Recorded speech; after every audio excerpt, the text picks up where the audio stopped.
Welcome back to PonyFans Live. PonyFans Live brought to you by Lakewood's First and 10, brought to you by Gameday Cloth, whose new fall line is in their store now at the corner of Legacy and the Tollway in Plano, and of course PonyFans.com, the oldest, largest, and only free website dedicated to SMU athletics and pony fans everywhere. We are joined now by sophomore defensive end Margus Hunt.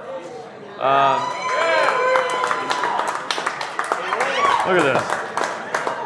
Now let's go back a little bit, because when you first got here, there were several different stories floating around about how you ended up working out with the football team. You came to throw with Coach Woolman with the track team, and depending on who you believed, some people say that Dennis McKnight saw you in the weight room. Some people have said that Coach Woolman took you across the hall to meet June Jones. I think Vic Valoria, the former strength coach, has also tried to take credit for discovering you as a football player. Walk us through that. How did it really start from throwing with Coach Woolman to ending up in June Jones's office and talking about a scholarship on the football team?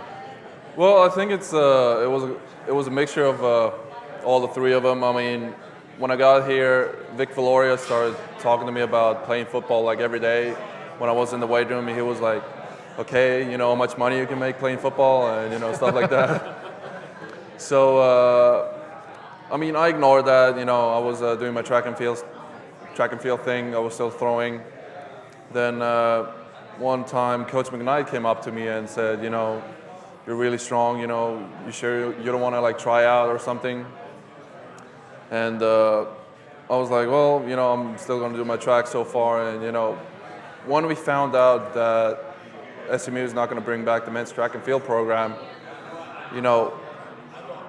it was either I'm going to go to a different college, either I'm going to fly back home and try to connect to Coach Holman through, the internet and try to get things done that way, or actually I think it was Coach Woolman's idea that we're going to start playing football. Well, as he liked to say it, he was like, well, he told me that one day that I think everything was already set. It was just waiting for my approval. So, waiting for your approval or no, his approval. What do you remember about the first meeting when you went into Coach Jones's office? What was your first impression of him? And just the whole idea of suddenly playing football for the first time in your life? It was exciting. I mean, definitely Vic and everyone around me started they hyped the thing out pretty good. So. But I was trying to keep it, just simple. I was going out there to have fun, connect with the team, and just, give my best and see what happens. I mean, we don't have anything to lose. We just have a lot to gain. So, when I met June, he was really calm. It was pretty fun. I mean, he just said, you'll be fine. Sounds about like him. Yeah. At some point last year, early in the season, I did an interview with you, and you said, "I'm not a football player yet. I'm a track athlete trying to learn this new sport." Do you feel like a football player now, or do you still feel like you're in uncharted waters and learning this new game? I think I'm still learning the game. I mean, I still don't have it down the whole way. I'm still a work in progress. Right. I had a really good summer throwing. I had one of the best summers I've had in 4 years, so that got me really excited about throwing next year. And we'll see. It's all a work in progress so far.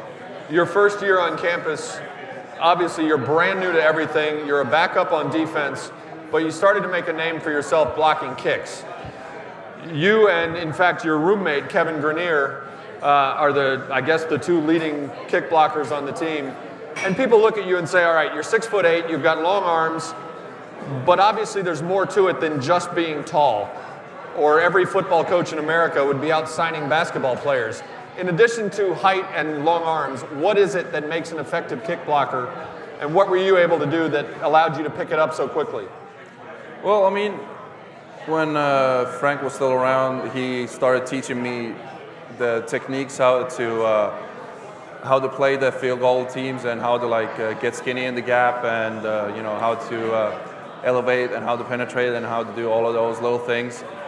And I mean, I'm really fortunate to have Taylor Thompson right next to me, who basically just opens up the gap for me to get in. I mean, during the TCU game this year, I was in their field goal, backfield every time, but we just weren't able to, capitalize on it. So, right. I mean, a lot of credit for my block kicks go to Taylor and Marquise also. So, I mean, it's just they do the dirty work, and I get the credit for it. And you get the credit for it? Do you and Kevin sit around I mean, since you are, again, still so new to the sport, do you sit around at home and talk about blocking kicks, talk about pass rushing moves? Is it a football tutoring session at home? No. No? We play Guitar Hero. Guitar Hero. All right, you and Kevin, let's see, you're 6'8" and 285 or something. Kevin is 6'4" and 270, maybe? 260? Somewhere in that range? 265, something like that. All right, bigger grocery bill, you two guys or JT Brooks and Bryce Tennyson? Tough one. I don't know. I think it might be JT and Bryce. Because they claim to be on a diet and losing weight, and you don't buy any of that? No, I mean, according to all of the offensive linemen are on a diet, but they get pretty big during the season. So you don't sound like you believe them a bit. No. All right. When you first joined the team, I did an interview also with Coach Woolman, and one of the things he said was that one thing that had to be discovered about you was how you like the contact, how you like the physical play. Obviously, you've held up all right, but what do you enjoy most about playing defense? Well, the physical part was a little bit frightening to me as well in the beginning. I mean, I didn't know how to get used to it. I mean, I just, once we started putting helmets and pads on, I just tried to kind of avoid it. But once I got my first mouthful of a face mask, I got up, I shook it off, and I was like, well, this sounds pretty fun. I mean, it wasn't that bad, and I definitely didn't. It definitely didn't scare me away from the game. So, playing defense. I mean, I love the physical part. I love, dominating people on the offense and and just being physical. Last year, you back up Taylor on the left side. This year, you've moved over to the right side where you're starting. And when you think about throwing a discus, you're right-handed. Does that give you any kind of advantage now that you've switched over to the right side where you've been twisting that direction for all the years that you've been in track? Is it easier on the right side because of your track background? Well, it was easier on the left side because usually when I do my discus spin, I spin, over my left shoulder, so it was easier to do the spin inside. But I mean, I played last year. They put me in the right side quite a lot, so I got pretty used to it already last year. So, due to some personnel issues we've been having on the defensive line, they had to put me in as a starting defensive end. So that meant, for me, it meant I had to learn the game even faster and get more connected to the game. And which do you enjoy more, sacking a quarterback or blocking a kick, and why? I don't know. I mean, sacking a quarterback, definitely. Yeah. It's a lot of fun, taking another person down and just being physical with them, throwing them down or whatever the instance might be. So.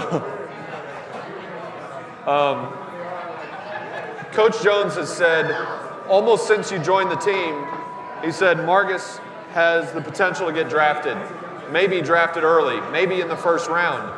Is that a goal of yours? Do you look at the NFL and say that's where I plan to be in a few years? Not right now. I mean, not right now. I mean, I try to just still learn the game. Like I said, I try to play the game. I try to get as much out of it as I can. It's like I said before, it's still work in progress, and we have a lot of work to do. I mean, you can ask Coach Herring. I mean, he can tell you. But yeah, sure. But if that opportunity comes up, you know, got to think about it, got to discuss that. But in the long run, I mean, I don't want to look that far ahead of the future because then I might not, you know, work as hard right now. So I'm trying to just take every day at a time and, you know, give my best. What does your family think of all this? Have they been over here to see you play yet?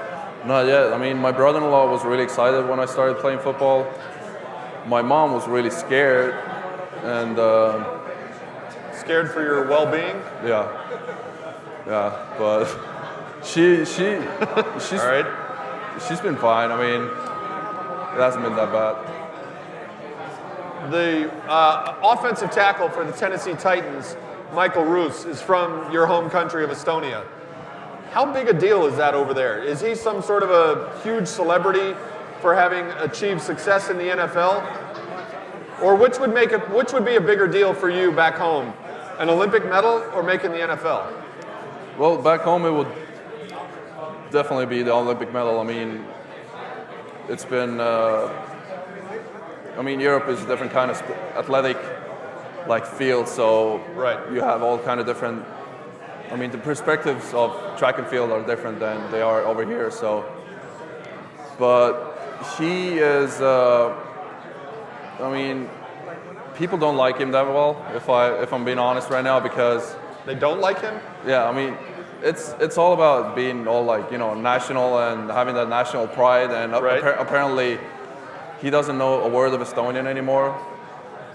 So people are really pissed at him because he doesn't know a word of Estonian anymore. I mean, I don't blame him. He's been in the US for over 10 years now, and if you don't have contact with anyone who speaks Estonian, I mean, okay, you speak to your family, but other than that, you're speaking English the whole time. So, I mean, you can forget a language pretty easily. I mean, sometimes I feel I have to talk Estonian to, like, you know, remember all the words, because right.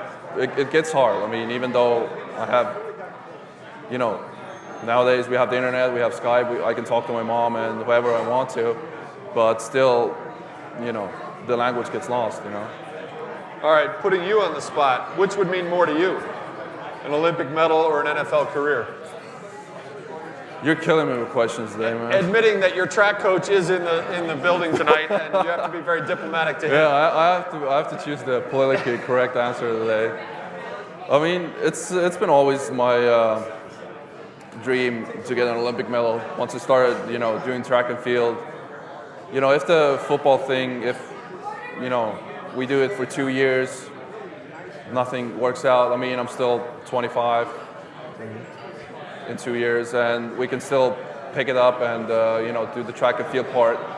You know, it's not too late to do it then. I mean, it's just I have to say, I mean, we have a lot of opportunities right now on our plate, so right. You know, just too early to decide. Yeah. Fair enough. All right, we're going to take one more break. When we come back, Coach Klemm will rejoin us, and we'll be talking to Margus and Coach Klemm about Saturday's game at UTEP. Once again, this is PonyFans Live. We'll be right back.